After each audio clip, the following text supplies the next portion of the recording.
Like and subscribe before we begin, because today's story reveals a side of the Eagles almost no one has heard. Joe Walsh has always been the funny one, the wild card, the guy who made chaos look effortless. But at 77, his voice carries a weight fans never expected to hear. He finally speaks openly about Don Henley, not with anger, but with clarity. And the truth he shares is far more complicated than rivalry or ego. It's a story built from gratitude, misunderstanding, and unspoken loyalty. Walsh says this is the first time he's telling it without a joke attached. The bond he had with Henley wasn't simple and never easy. Yet it shaped every chapter of the Eagles' history. And Walsh believes people deserve to know what really happened. When Walsh walked into the Eagles' studio in 1975, he didn't enter a band, he walked into a machine. The Eagles were already America's polished, meticulously controlled musical powerhouse. Henley guarded their sound like a perfectionist guarding a sacred ritual. Walsh, on the other hand, was known for unpredictability and explosive creativity. That contrast created sparks the moment they tried making music together. Neither man understood the other at first. Walsh thought Henley was too rigid. Henley thought Walsh was too wild. But they quickly realized their differences weren't obstacles, they were fuel. Fuel that eventually built masterpieces. Walsh still remembers the day he introduced a riff that roared like a speeding engine. He played it loud, raw, and unapologetically reckless. It would later become life in the fast lane, but that wasn't obvious then. Henley reacted sharply, saying it didn't fit the band's identity. Walsh said that was the moment he finally understood Henley's intensity. Henley wasn't pushing him away, he was protecting something he spent years building. Glenn Frey stepped in, urging them to blend their strengths. The riff stayed, the lyrics evolved, and a legend was born. Walsh now admits they needed each other's extremes to build that song. And that moment marked the beginning of their complicated partnership. 4.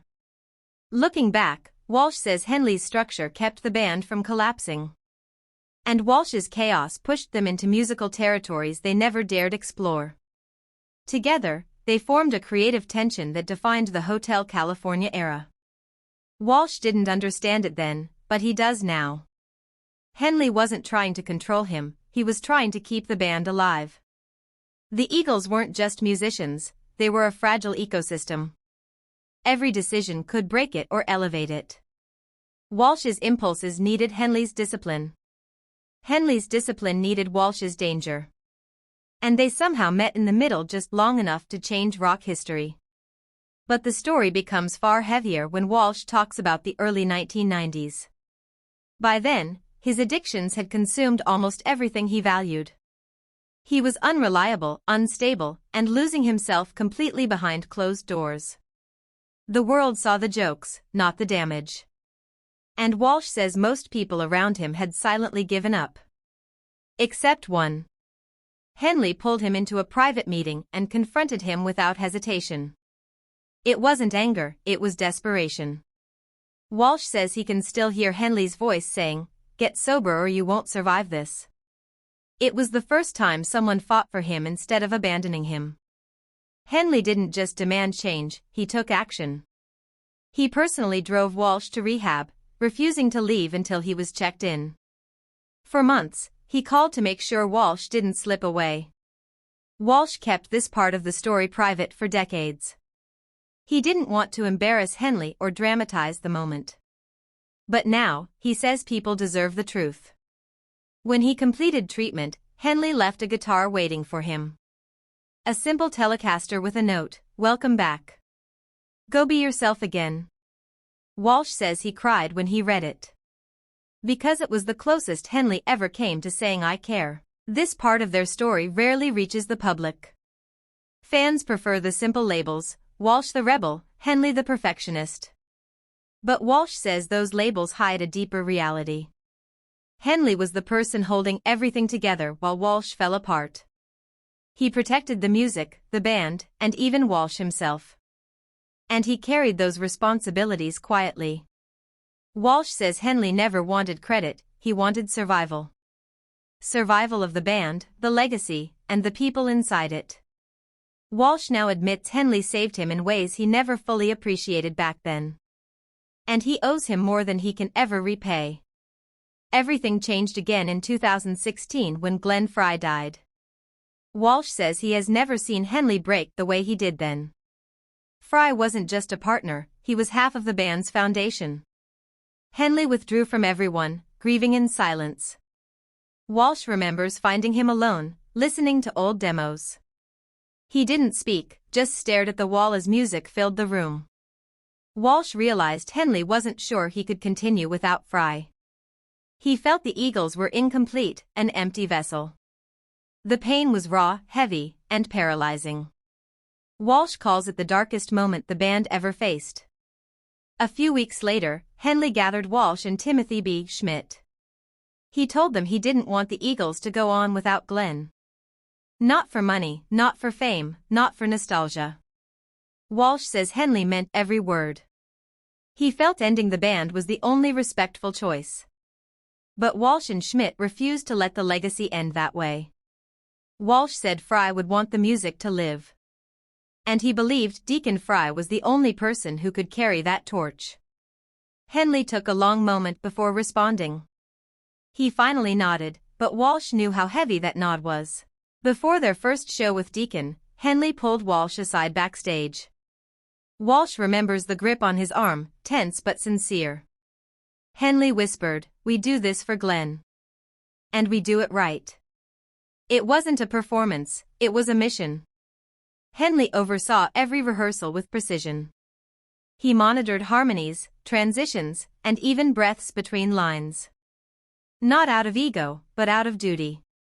The show wasn't allowed to feel like a tribute museum. It had to feel alive, connected, and worthy of Glenn's memory. Walsh says that's when he finally understood Henley's heart. After Glenn's death, old rumors started resurfacing, many of them about Stevie Nicks. For years, fans speculated about tension between Henley and Walsh. But Walsh says the truth is far less dramatic than the gossip. He began dating Stevie long after her relationship with Henley had ended. There was no triangle, no betrayal, no secret feud. But Henley was private and didn't appreciate personal stories becoming headlines. Walsh now realizes Henley's silence came from emotional wounds he never disclosed. Henley didn't want personal history turned into entertainment. Walsh admits he didn't understand that sensitivity back then. Today, he respects it deeply. One moment sticks with Walsh even decades later. In 1984, he brought Stevie to an Eagles show without thinking twice. Henley pulled him aside and calmly said, "Don't complicate things." Walsh didn't understand what he meant at the time. He thought Henley was being overly serious or controlling. Now he sees Henley was simply protecting the band from unnecessary drama. Henley believed personal emotions shouldn't interfere with professional stability. And Walsh acknowledges he wasn't always mindful of that boundary. He lived impulsively, guided by the moment. Henley lived carefully, guided by consequences. Walsh says people misunderstood Henley's quietness for coldness. But Henley was shielding the band from chaos, not avoiding emotion. He carried grief, pressure, and expectations privately. Walsh, wild by nature, didn't recognize that burden for many years. In hindsight, he says they were opposites trying to survive the same storm. Every argument, every clash, every recording session standoff. All of it came from caring too much, not too little. Their differences weren't flaws, they were balance. The Eagles needed both the fire and the discipline. And Walsh believes that's why their music endures. Walsh also reflects on Henley's reputation as a perfectionist. Some mocked it, others feared it, but Walsh now defends it fiercely. Without Henley's relentless standards, the Eagles would not have become legendary. During the making of The Long Run, Henley obsessed over every lyric. He pushed sessions late into the night, refusing to settle for good enough. Walsh sometimes grew frustrated with the endless adjustments. But now he sees that Henley wasn't being difficult, he was building timelessness. Songs like Heartache Tonight survived because Henley demanded depth. Walsh says Henley turned loose ideas into emotional statements. And that's not something you understand until time passes. After the band split in 1980, many people urged them to reunite quickly. The money on the table was enormous and tempting. Walsh admits he was open to the idea, maybe too open. But Henley refused every offer, no matter how massive. He believed the Eagles should return only when the music meant something again. Walsh respects that decision now more than ever. It preserved the band's dignity. It prevented a rushed, soulless revival. It protected everything they had built. And it set the stage for the meaningful Hell Freezes Over reunion in 1994. When the band finally returned, Henley carried unimaginable pressure. Walsh remembers rehearsals where Henley focused intensely on tiny details. Sometimes he'd repeat a single harmony for hours. Walsh would say, "No one in the audience will notice," but Henley disagreed. "We're not doing this for them," he'd reply. "We're doing this for us." Walsh says that sentence defines Henley more than any interview ever could. He wasn't chasing applause, he was chasing integrity. He held himself to a higher standard than anyone demanded. And the band rose to meet it. But perfection comes with a price. Walsh realizes Henley carried weight no one else wanted. He handled internal conflicts, business negotiations, and creative decisions. He kept the band focused when others drifted. He endured criticism that came with leadership. Walsh says Henley stood on the front lines so others didn't have to. He took hits from the press and pressure from the industry. He absorbed chaos from within the band too. And he rarely complained. Walsh now calls it quiet bravery. As Walsh reflects on those years, he admits he made Henley's job harder. His unpredictable habits created crises Henley had to clean up. There were rehearsals he almost missed, shows he nearly derailed. Henley kept the public from seeing those moments. He protected Walsh's reputation instead of exposing his struggles. Walsh says he didn't understand that kind of loyalty at the time. Now he sees it clearly. Henley wasn't trying to control him, he was trying to protect him. Protect the band. Protect the music. After Glenn Frey's death, Henley's sense of responsibility doubled. He suddenly felt like the last pillar holding the Eagles upright. Walsh saw Henley's grief fighting with duty. He watched him push through heartbreak for the sake of fans worldwide. Walsh says it was one of the most courageous things he's witnessed.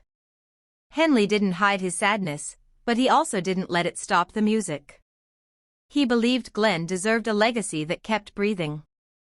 And Walsh admired that strength more than any vocal performance or lyric. It changed how he saw Henley forever.